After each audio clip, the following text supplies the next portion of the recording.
Good afternoon, sir. Please have your seat. Thank you. You are BTech in electrical engineering Yes, sir. and your optional is geology. Yes, sir.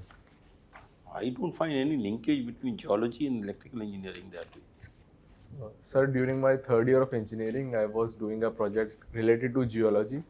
So there I studied about the various geological structures and I got interested in the topic. So I further pursued it as an option. As an option. And you did not join any job after 2020? No, sir. Full time into preparation? Yes, sir. Why? Why so? You are studying a subject, you are opting for electrical engineering after a tough competitive examination, and then all of a sudden you leave that subject. Sir, the main reason to pursue geology as an optional was that I was interested in the topic. Earlier, I did not have much information. I am saying, why did you leave electrical engineering as your vocation? Why didn't you choose electrical engineer as your vocation? So seeing the pattern of the examination and my interest was more in geology as compared to electrical engineering, so that is why I pursued it. It is happening. Lot of engineers are not pursuing the vocation, and a lot of money is wasted of the government. How can we stop that? Sir, with all due respect, I don't think that money is wasted as a person pursues engineering, where he learns about the various topics of engineering, and also it increases the logical thinking and scientific temperament of an individual. And seeing the examination pattern, it depends on the interest of a person and the syllabus of the particular subject. I am not talking of you that pursuing the civil. I was talking to some students, say BTech textiles in IIT Delhi. None of those students has gone into textile. None, not even one has gone into textiles. Is it not that wastage of money from the government point of view? Sir, I don't think it is a wastage of money, because if he or she is appointed as a civil services officer, then also he will serve the nation, and it depends on the personal choice of an individual whether he wants to pursue his career in the textile engineering or in the civil services. Then you feel okay. Anybody can pursue, say, BTech in designs or BTech in textiles and may not pursue that vocation at all. Sir, we may realize some of our goals or vision may change over time while understanding and becoming more familiar about the subject and the topic. So it depends on the choice of an individual whether to pursue any career of his choice. So, coming to Rajasthan, tell me 2-3 schemes which are there in Rajasthan but not in other states. Sir, first is manufacturing sand policy. There was an issue of illegal sand mining. So to remove that issue, the government started manufacturing sand policy. Second, to tackle the issue of manufacturing sand policy is there in some other states also. You might not be knowing that in this. Sir, mainly it is a highlight and a major scheme of Rajasthan that I am telling about. That is one. Second is, there is a Rajasthan Mukhyamantri Kaleva Yojana to stop the menace of child marriage. There is a provision that if a female completes 18 years of age, there is some provision in education and as a monetary help will be given by the government to that person. So third is urban rural employment scheme, which was started by the government of Rajasthan, which ensures 100 days of unskilled labor to the people in the urban household. So these are the 3 schemes. How is it being implemented? Urban employment guarantee program. How is it getting implemented? So this scheme what type of the works are done in urban area? So this scheme was started in the current fiscal year. So I do not have much knowledge about the implementation of the scheme, as it is a very new scheme. But basis on a general understanding, there are some work. For example, I was born in Bharatpur, Rajasthan. So to divert the excess water of rainfall into the Kerala National Park area, there is building of canals there. So the canal building also required some sort of unskilled manual labor from the urban households, so people can be directly included in that scheme. So this is a sort of example that I know about. You find a few young bureaucrats on social media. What is your view on that? Should the bureaucrats be faceless or should the bureaucrats be on the social media? Sir, as we see, one of the foundational values of civil services is anonymity. as a public official, he has certain duties and liabilities according to the legal procedure that is there. And also, depending on the personal choice, as per Article 19, he is given the freedom to be on social media. So, he should use the social media in such a restrained manner that does not hamper his official duty and also simultaneously expresses his personal opinions devoid of the official position. Are there any laws, rules, regulations on public servants being on social media? Sir, exactly the laws I am not aware about, but recently there was a guideline issued by the Uttar Pradesh government to the IPS officials about the use and their pictures on the social media in the uniform. And also there are civil services conduct rule which govern the conduct of the civil services, but the exact provisions I am not aware about. You are not aware. What is your take on the 3 problems of Indian economy? Sir, one main problem that Indian economy is facing right now is to control the inflation and simultaneously focus on the growth aspect. Second problem is due to the Russian-Ukraine war and amidst the global supply chain that are constrained right now. So third is due to a global recession and the monetary tightening followed by the US and other economies, the forex reserves are reducing in our nation. So these are the 3 major problems that Indian economy is facing. Now, tell me 3 challenges which the foreign policy is facing these days. So the major challenges, if we see India's position in the foreign policy, first is hostile neighbors as China and Pakistan and terror activities that are associated with those regions. Second, to follow a tightrope between the West pressurizing us to take sanctions against Russia and our stand on the Russia-Ukraine war. And thirdly, on the maritime securities, like the security and growth for all in the region and the activities associated by China in the maritime border. So these are the 3 major challenges that is facing by the foreign policy in India. What is happening in Maldives? What is this India out policy or India out slogan in Maldives? Sorry sir, exactly I am not aware about, but I will. The elections are being fought there on this slogan, India out. Why India out? You don't know. Sir, I don't have a complete knowledge about the topic, so I will learn more about it. We always talk of democracy, but in Myanmar we somehow are going ahead with the present Janta government. Why so? Sorry sir, I am again not exactly aware about, but I will learn more about it. Anything on Indo-Nepal relationship? Because of the recent elections, recent change in the Prime Minister and President's office? So recently there was a change, like the new Prime Minister, Mr.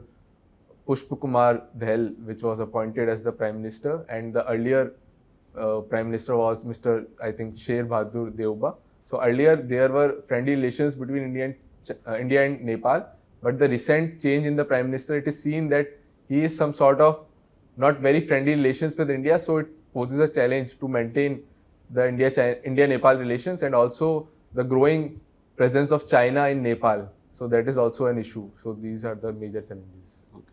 What are the 3 major geological challenges in India? So 3 major geological challenges are, firstly, if we see the earthquake zoning of India, 59% of India is prone to earthquake, and also there was a statement that stresses are long overdue in Himalayas, so there can be chances of earthquake there. Second is the National Building Code. They were implemented in the 1960s, but we need a policy change about how we have seen the effect of earthquake. They were framed in 1960s. They need to be reframed. They need to be reframed. Third? So thirdly, regarding the mineral exploration and the geological structures there, the mineral exploration should be pursued in a sustainable manner so that they also meet the current demands and simultaneously does not put us under a threat of environment degradation. Okay, tell us which rural development program you like most. Sir, the major rural development program that as I was associated with Unnat Bharat Abhiyan, so this was in this scheme, we were associated with finding out about the problems of the rural areas and connecting a link between the rural areas and the So what was your finding in Unnat Bharat? Sir, main findings were that firstly, people were not exactly aware about all the government schemes. So we Okay. used to fill a Unnat Bharat Abhiyan survey form which contains the details of the schemes and people were not aware. Secondly, the economy was largely based on agriculture, so the income of people were low there. So these were the two major findings. Okay. But these are obvious, these are known. Okay. So, okay, what is the stipulation? How, if you have to meet these two gaps, what would you suggest? Sir, we did a lot for addressing these two gaps. Forget what you did in the project. Okay. I'm asking if you have to bridge the gap of awareness and also the diversification of agriculture or economy, then what is your suggestions? So I will take the following steps. Firstly, awareness should be increased in the form of vernacular medium and Okay, people- vernacular medium. Yeah, next. the second is, as the economy is linked with agriculture, so the main advantage is we should engage in the food processing industries that will increase the outcome and increase the manufacturing there. So food processing industries will be Okay, okay. Tell us some of the important eGov initiative through which awareness has increased or through which access to or ease of accessing government services have increased.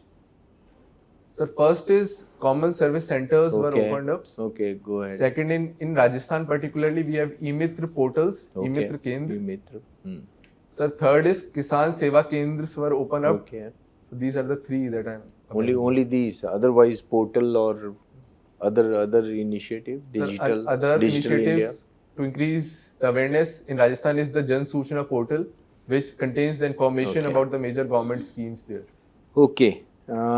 What is the India's performance on SDG or Rajasthan performance in SDG?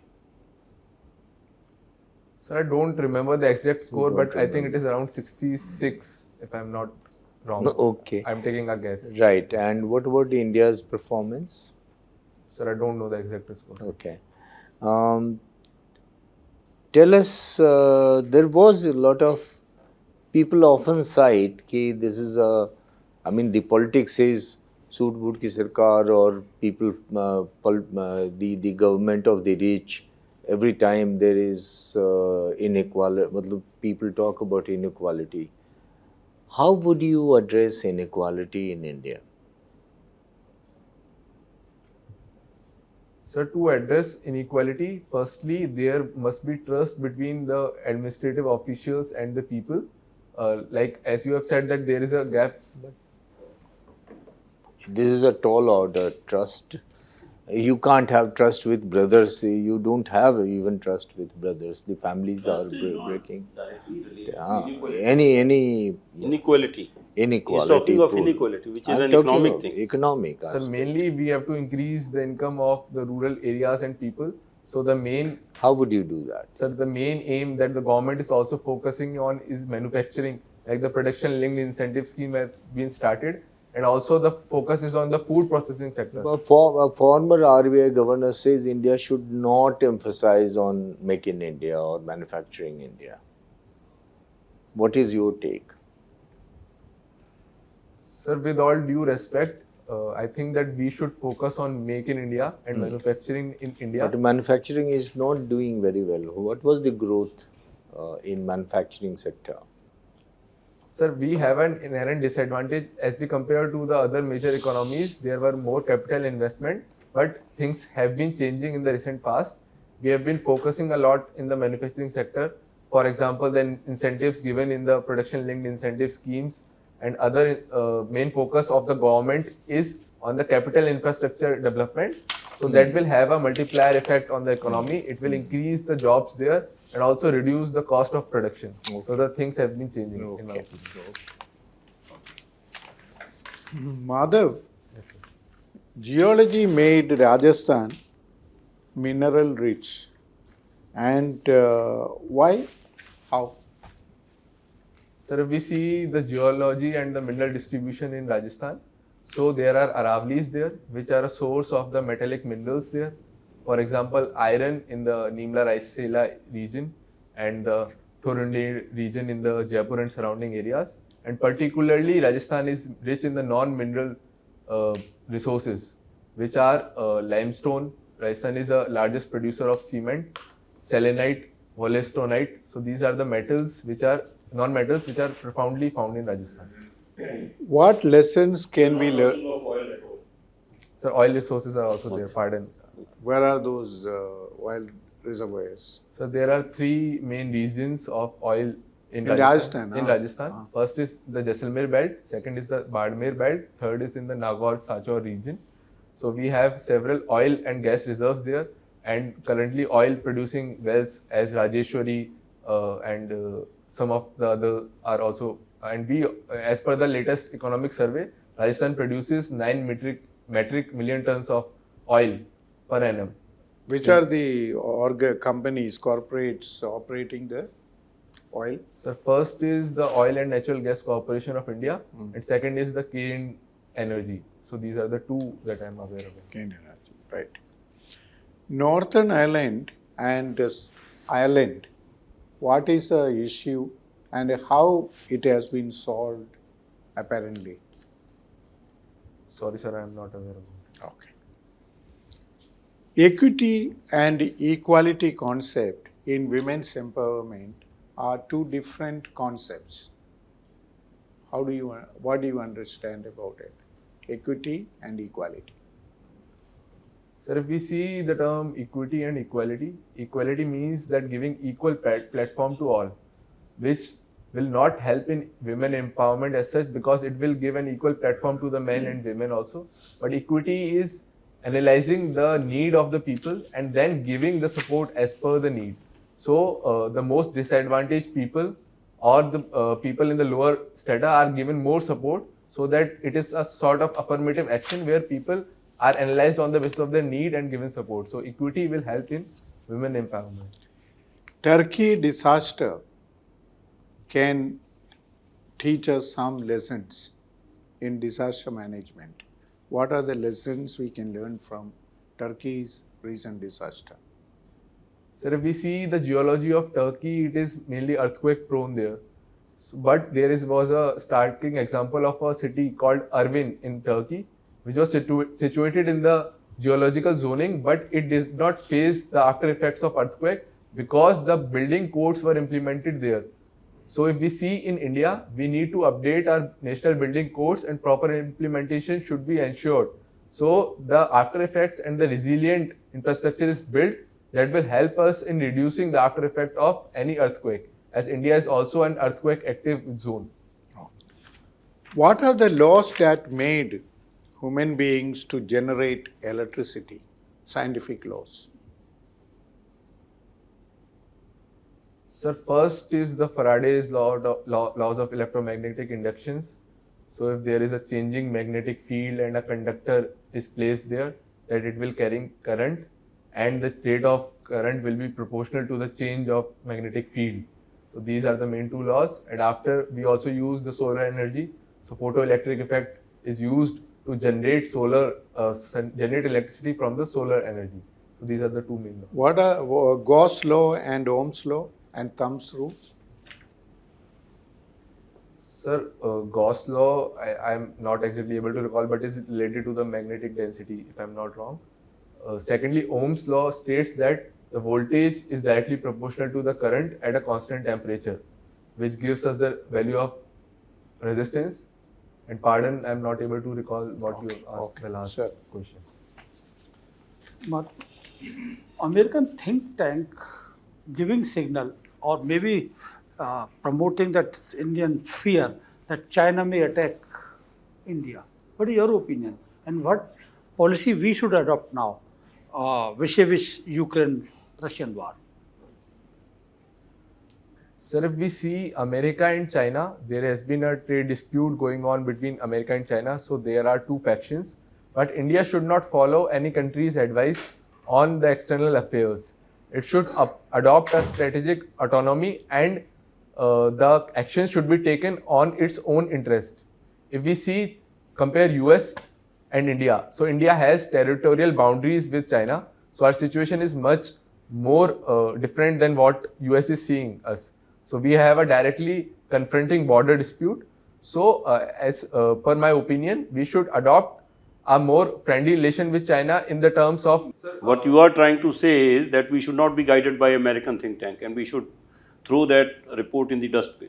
No, sir. I am saying that we should adopt our own report and our own analysis on the situation. We have an land border dispute with China, so we should actively engage in increasing the defense in the border areas so that any threats can be avoided. And simultaneously, as sir has asked, what is our take on the Russia-Ukraine issue and China?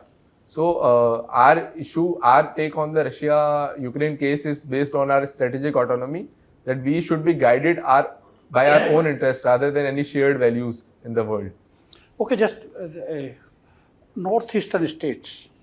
If we start anti-clockwise, Assam, then Sir, Tripura, I think. Arunachal. Anti-clockwise. Okay. anti, Meghalaya. Arunachal, then Sir, Arunachal, Nagaland,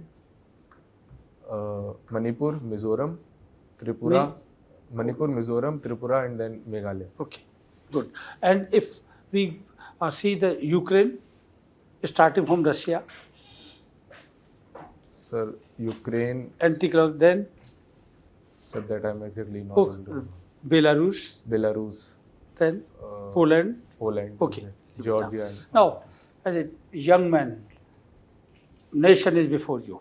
You have understanding of that. What important 3-4 problems you face, you feel that India is facing currently, or that will may be a dangerous outcome in coming years or coming decades? Sir, first major problem that India is facing is of climate change. Climate change has been created by European or American. This is my opinion, much disproportionately. Okay. Sir, but its impact is felt on the developing countries and the coastal areas that One India is. statement is that by having this fear, rich countries are safeguarding themselves at the cost of third world country. Anyway, you go. So this is climate change. Second, So second is unemployment problem in India. That is high, and also as we are going to be the most populous nation in the world, so we should reap the benefit of the demographic dividend. So third is on the external affairs, as India is not taking a stand against Russia and is focusing on strategic autonomy. So West has been putting pressure on our foreign policy. So it is a tightrope in on my foreign opinion, what about the inequality? The gap is so high, policy. Yes, sir. The inequality is and also nobody is.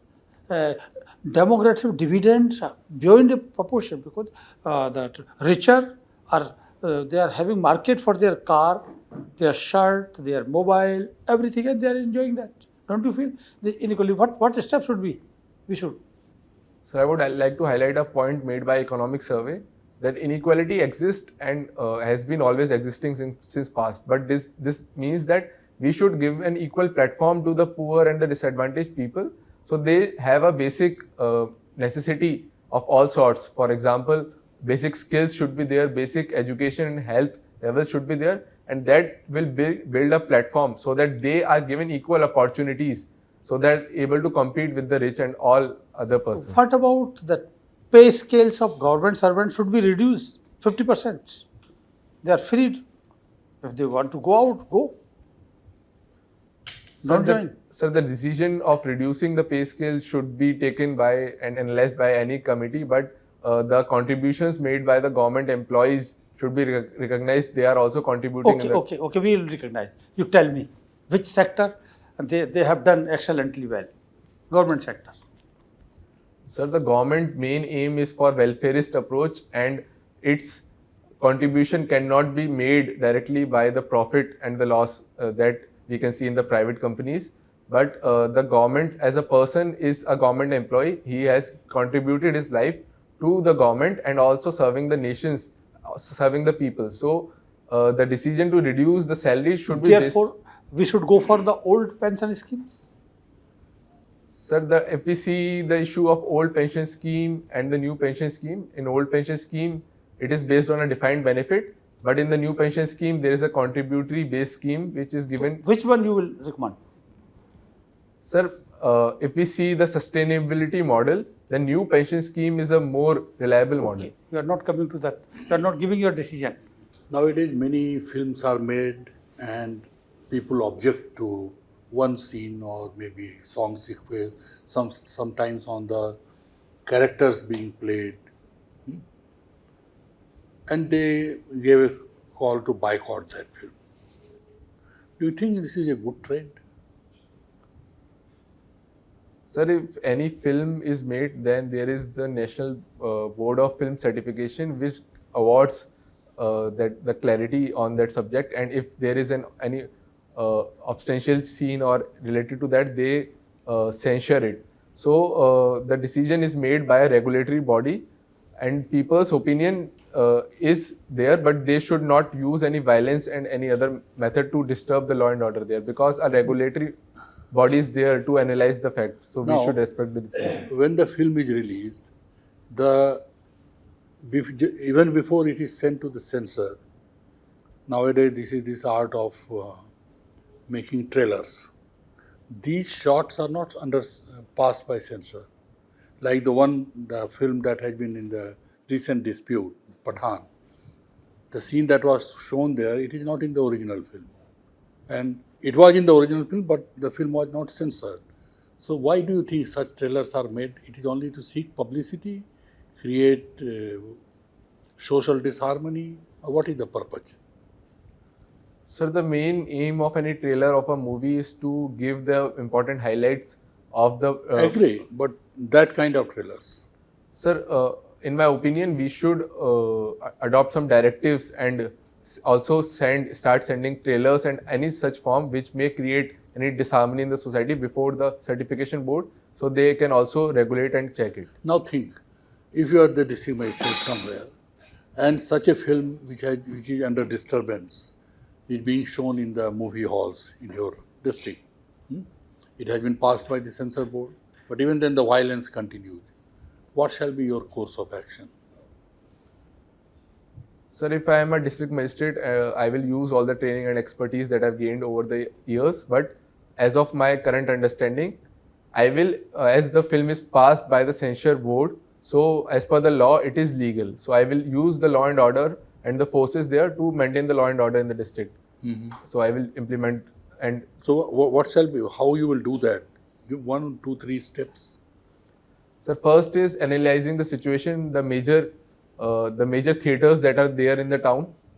So I will highlight the areas that They are. say that we want to run the show, but these 4-5 persons or with a group of 50 persons who are not allowing me to do this. Sir, at every theatres and in the nearby areas, there should be police forces that are deployed there during the time of the screening of the film, so that there is control of any nuisance and any law and order problem there. You are also interested in birding. Now suppose you have gone to Nilgiri Hills, you are birding there.